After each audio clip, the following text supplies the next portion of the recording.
Hello, eto na yung last day na school namin.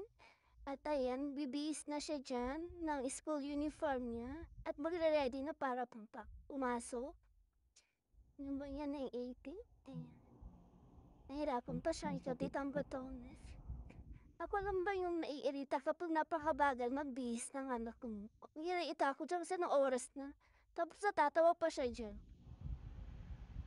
Binibidyoan ko siya. Tatawa siya dyan, tawa siya ng tawa, di ko alam kung bakit. Tapos sabi ko, black shoes, sabi siya sa kinuha, di tinake ko, ayan na. Digil ako sa kanya, na kinukuha niya yung shoes niya. Hindi niya pa inayos ang pagkakabalik ng rubber shoes. Ayan, ang medis na siya, sabi ko, ayusin niya. Mo, di ba pasok lang siya, girl? Nasa na napunta yung sa sakong. Pulahira siya. Sabi ko, ang pagmamedis ayusin. I-point to point niya para maayos yung pagkakasuot niya. Hindi yung makahira lang siya. Digil ako sa kanya dyan eh.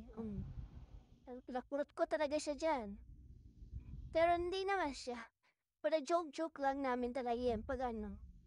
Yan, last day na kasi na school, exam nila yan. Tuesday yan. Yan, para ayos siya.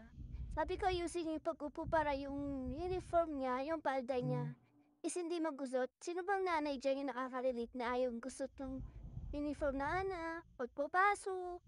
O talaga gusto ko malinis siya tignan, pasi sa pag-uwi. Siyempre diba, doon makikita yung bata na ay ang linis na ito sa katawan.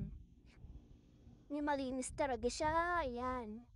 Kuha na siya ng ano yan. Nasira niya kasi yung baon niya, kaya yung bottle muna na pinag-inom mo yan ang mogom-mogom. Tapo na tawo siya dyan eh.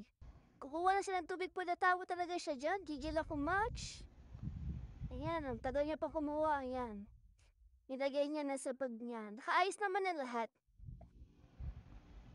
Ibaon na siya lahat na for the tubig nila and then gugurabers na. Tabago muna siya, mema.